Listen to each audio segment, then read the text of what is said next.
আমরা কোথায় আউযুবিল্লাহ পড়বো আর কোথায় বিসমিল্লাহ পড়বো, অনেকে এই বিষয়টা পুরোপুরি ধরতে পারেন না যে আউযুবিল্লাহ কোথায় পাঠ করব আর বিসমিল্লাহ কোথায় পাঠ করব। যেখানে যেটা পাঠ করার দরকার, যেখানে যেটা পড়ার দরকার সেখানে সেটাই পাঠ করতে হবে। বিসমিল্লাহির রহমানির রহিম বা বিসমিল্লাহ এটা পাঠ করতে হবে যেই কোনো ভালো কাজের শুরুতে, যেই কোনো বৈধ কাজ, যেই কোনো ভালো কাজের শুরুতে কি পাঠ করতে হবে? বিসমিল্লাহির রহমানির রহিম পাঠ করতে হবে। বিশেষভাবে কোনো কোনো হাদিসে কোনো কোনো আমলের শুরুতে বিসমিল্লাহ পাঠ করার কথা বলা আছে, সেখানে সেই আমলের শুরুতে, সেই কাজের শুরুতে বিসমিল্লাহ পড়তে হবে। যেমন খাবারের শুরুতে বিসমিল্লাহ পাঠ করতে হবে, মসজিদে প্রবেশের সময় বিসমিল্লাহ পাঠ করতে হবে, বাসায় ঢোকার সময় বিসমিল্লাহ পাঠ করতে হবে, বাসা থেকে বের হওয়ার সময়ও কি করতে হবে? বিসমিল্লাহ পাঠ করতে হবে। এ হলো বিসমিল্লাহর বিষয়। আর আউযুবিল্লাহ এটা বিশেষভাবে পাঠ করতে হয় কোরআন কারীম তেলাওয়াতের শুরুতে, কোরআন কারীম তেলাওয়াতের শুরুতে। আর কোরআন কারীম তেলাওয়াতের শুরুতে আউযুবিল্লাহ বিসমিল্লাহ উভয়টা পাঠ করব, নাকি শুধু আউযুবিল্লাহ পাঠ করব, নাকি শুধু বিসমিল্লাহ পাঠ করব, নাকি এক এক জায়গায় পাঠ করব? অনেকগুলো প্রশ্ন আসে কি আসে না।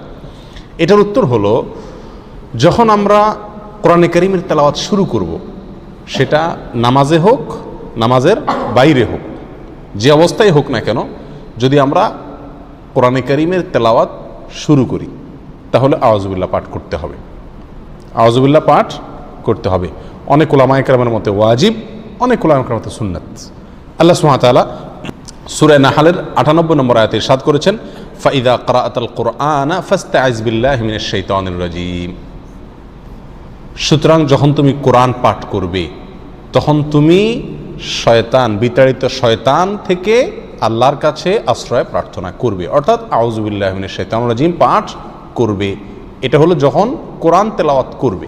তাহলে আমরা নামাজে যখন হাত বাঁধবো, হাত বাঁধার পরে সানা পড়ব, এরপরে আউযুবিল্লাহ পাঠ করব, কারণ আমাকে সূরা ফাতিহা পড়তে হবে, সূরা ফাতিহার পরে আরও সূরা পড়তে হবে। সেজন্য আমাকে শুরুতে কি পড়তে হবে? আউযুবিল্লাহি মিনাশ শাইতানির রাজীম পাঠ করতে হবে। এটা সুন্নাত। এটা হলো যে কোনো কোরআন তেলাওয়াতের শুরুতে। আপনি যে কোনো মজলিসে একটু কোরআন তেলাওয়াত করতেছেন, আপনি একটা কোরআন আয়াত কোনো এক জায়গায় তেলাওয়াত করতেছেন, এমনি কোরআন খুলে তেলাওয়াত করতেছেন, যখনই আপনি কোরআন তেলাওয়াত করবেন, সেটা নামাজে হোক, নামাজের বাইরে হোক, আপনাকে কি পড়তে হবে? আউযুবিল্লাহি মিনাশ শাইতানির রাজীম এটা পড়তে হবে। আমাদের দেশে বেশিরভাগ মানুষ আমরা কোরআন তেলাওয়াতের শুরুতে বিসমিল্লাহটা খুব গুরুত্ব দিয়ে পড়ি। মাশাআল্লাহ, বিসমিল্লাহ পড়ে কি করি? তেলাওয়াত শুরু করি। আউযুবিল্লাহ বেশিরভাগ মানুষ তেলাওয়াতের শুরুতে আমরা পাঠ করি না, অথচ তেলাওয়াতের শুরুতে বিসমিল্লাহর চাইতে আউযুবিল্লাহর গুরুত্ব বেশি। আউযুবিল্লাহ পাঠ করতে হবে। তেলাওয়াতের শুরুতে কি পাঠ করতে হবে? আউযুবিল্লাহি মিনাশ শাইতানির রাজীম পাঠ করতে হবে। সেটা আপনি সূরার শুরুতে পড়ুন, সূরার মাঝখান থেকে পড়ুন, এক আয়াত পড়ুন, আধা আয়াত পড়ুন, কোরআনের যে অংশই পড়ুন না কেন, যখন শুরু করবেন কি দিয়ে শুরু করতে হবে? আউযুবিল্লাহি মিনাশ শাইতানির রাজীম, এটা দিয়ে কোরআন তেলাওয়াত শুরু হবে। বিসমিল্লাহির রহমানির রহিম এটাও কোরআন তেলাওয়াতের সময় পড়তে হবে, কিন্তু কখন সেটা? বিসমিল্লাহির রহমানির রহিম কোরআন তেলাওয়াতের সময় পাঠ করবেন সূরার শুরুতে। কিসের শুরুতে? সূরার শুরুতে। সূরা তাওবা যেটা 10 নম্বর পারায় আছে, এই সূরার শুরুতে শুধু বিসমিল্লাহ নাই, সেখানে আউযুবিল্লাহ দিয়ে শুরু করবেন যদি ওখান থেকে তেলাওয়াত শুরু করেন। আর যদি আগে থেকে তেলাওয়াত শুরু করেন, সূরা মাঝখানে পড়ে, তাহলে কিছুই পড়তে হবে না, ঢালাওভাবে পড়ে চলে যাবেন। আর অন্য যে কোনো সূরার শুরুতে, কথার কথা, আপনি নামাজের ভিতরে সূরা ফাতিহা শুরু করতেছেন, তাহলে সূরা শুরু, তাহলে এখানে আউযুবিল্লাহ পড়বেন, পরে আবার কি পড়বেন? বিসমিল্লাহ পাঠ করবেন। আপনি সূরা ইয়াসিন তেলাওয়াত করতেছেন, তাহলে ইয়াসিন ওয়াল কোরআন হাকিম পড়ার আগে আপনি কি পড়বেন? বিসমিল্লাহ পাঠ করবেন। আর সেই পাঠটা যদি আপনার একেবারে শুরু হয়, অর্থাৎ কোরআন খুলে ওটা শুরু করেন, তাহলে দুইটাই পাঠ করবেন, কারণ শুরুতে সেই হিসাবে আউযুবিল্লাহ, আবার সূরা শুরু সেই হিসাবে বিসমিল্লাহ। কথাটা কি বুঝাতে পারছি? আর যদি আপনি মাঝখান থেকে এক জায়গা থেকে খুলে পড়তেছেন, সূরার মাঝখান থেকে, তাহলে আপনার কি পড়তে হবে? আউযুবিল্লাহি মিনাশ শাইতানির রাজীম। বিসমিল্লাহ পড়া জরুরি না, যদি পড়েন পড়তে পারেন। কথা বুঝে আসছে? এই হলো আউযুবিল্লাহ এবং বিসমিল্লাহ কোথা আমরা পাঠ করব, তার একটি মোটামুটি বিস্তারিত বিবরণ। দোয়া দুরুদ পাঠ করার সময় আমরা কি বিসমিল্লাহ পড়বো কিনা? অনেক দোয়া আমরা পড়তে হয় নাকি? সকাল সন্ধ্যার দোয়া জিকিরগুলো আছে, তারপরে খাবারের সময় জিকির আছে, দোয়া আছে, বিভিন্ন সময় কি আছে? অনেক দোয়া আছে। নবী করিম সাল্লাল্লাহু আলাইহি ওয়াসাল্লাম জায়গায় জায়গায় অনেক দোয়া শিখিয়েছেন। তো এই সমস্ত দোয়াগুলোতে বিশেষ করে সকাল সন্ধ্যার দোয়াতে বা আল্লাহর কাছে এমনি দোয়া করছি যখন, তখন কি আমরা বিসমিল্লাহ আউযুবিল্লাহ পড়তে হবে কিনা? উত্তর হলো না। এই সমস্ত জায়গায় আউযুবিল্লাহ বা বিসমিল্লাহ পড়ার প্রয়োজন নাই। কেন? কারণ হলো আপনি যে দোয়া পড়তেছেন ওই দোয়াটাই কি আল্লাহর নাম। ওই দোয়া পড়া মানেই হলো আল্লাহর নামে জিকির করা, অতএব সেখানে আবার আল্লাহর নাম নিয়ে আলাদা জিকির করার প্রয়োজন নাই। আর তাছাড়া সে সমস্ত জায়গায় এই বিসমিল্লাহ পাঠ করার কোনো নির্দেশ কোরআন এবং সুন্নায় বর্ণিত হয় নাই। কথা বুঝে আসছে? কিন্তু এছাড়া যে কোনো বৈধ কাজ এবং ভালো কাজের শুরুতে কি পাঠ করতে হবে? বিসমিল্লাহ বলে শুরু করতে হবে।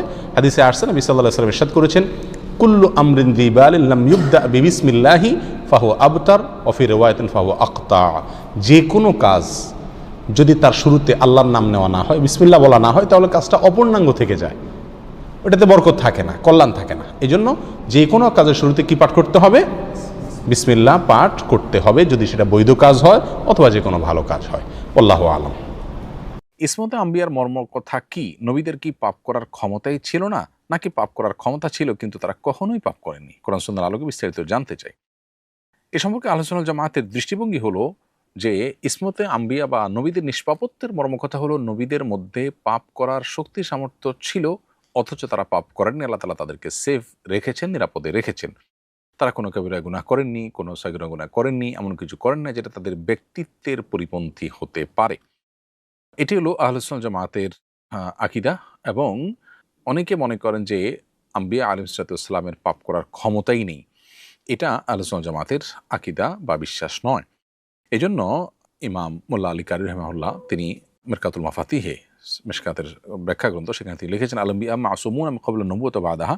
নবীগণ নবী হওয়ার নবুয়তের দায়িত্ব বোঝার আগে এবং তার পরে উভয় জায়গাতেই তারা মাসুম ছিলেন। আন কাবায়রি যুনুবি ওয়া সাগাইরিহা, কবিরা গুনাহ এবং সগীরা গুনাহ উভয়গুলো থেকে, ওয়ালাউ সাহওয়ান আলা মা হুয়াল হাক্কু ইনদাল মুহাক্কিকিন, এমনকি ভুলেও তারা কোনো গুনাহ করেননি। তো কিছু মানুষ যারা মনে করেন যে নবীদের গুনাহ করার ক্ষমতাই ছিল না, সেটা ভুল ধারণা। মূলত তারা গুনাহ করেননি, ক্ষমতা তাদের ছিল। এটাই হলো আপনার আহলে সুন্নাহ ওয়াল জামাতের আকীদা। আমি একজন ফিল্ম মেকার, নবী রাসূলদের বিভিন্ন ঘটনাকে কেন্দ্র করে ভিডিও নির্মাণ করতে চাই। নবী রাসূল ও সাহাবীদের প্রতীকী মানুষের আকৃতিতে ভিজুয়ালাইজেশন করলে গুনাহ হবে কিনা? উত্তর হলো হ্যাঁ, এটা গুনাহ হবে, এটা জায়েজ নয়। এবং এতে নবী রাসূলদের অবমাননা হয়। কোনো ব্যক্তিকে নবী রাসূলের অভিনয় করতে বলা, এটা মানুষের স্মৃতিতে নবী রাসূলদের চেহারাকে তার মতো করে ফুটে ওঠে সেরকম একটা উদ্যোগ নেওয়া শামিল। তো এটা জঘন্য বিষয় এবং পৃথিবীতে গ্রহণযোগ্য ওলামায়ে কেরামের কেউই এটাকে পারমিশন দেন না। নবী রাসূলদের স্মৃতিকে অমর করে রাখবার জন্য এই সমস্ত ফিল্মের চাইতে তাদের জীবনী চর্চা, তাদের আদর্শ চর্চা অনেক বেশি গুরুত্বপূর্ণ। হ্যাঁ, ফিল্ম অনেক ক্ষেত্রে হেল্পফুল, সন্দেহ নাই। কিন্তু তাই বলে সেখানে হারাম কোনো উপাদান থাকলে সেটাকে ইসলাম অ্যাপ্রিশিয়েট করে না। নাজায়েজ কোনো বিষয় থাকলে, নবী রাসূলদের অপমাননা হতে পারে, সেরকম কিছু থাকলে সেটা অবশ্যই জায়েজ হতে পারে না। শরীর নাপাক অবস্থায় পশু জবাই করলে তা কি খাওয়া যায়? হ্যাঁ, বিসমিল্লাহ বলে জবাই করলে পশু খেতে পারবেন। সেখানে জবাইকারী ব্যক্তি পবিত্র ছিলেন নাকি অপবিত্র, তাতে কোনো প্রভাব পড়বে না। নাবালক শিশুদের নিয়ে প্রাপ্তবয়স্ক কেউ জামাতে নামাজ পড়লে কি নামাজ হবে? উত্তর হলো, বুঝমান হলে তাদের নিয়ে জামাত করা যাবে। তারা যদি বুঝে, অর্থাৎ ভালো মন্দ, অজু গায়ে অজু, নামাজ গায়ে নামাজ, এতটুকু বুঝে, যেটা আজকাল 5-6-7 বছরের বয়সে বাচ্চাদের মধ্যে হয়ে যায়, তাদের নিয়ে নামাজ পড়লে নামাজ হয়ে যাবে। 6-7 বছরের বাচ্চার মধ্যে সাধারণত এতটুকু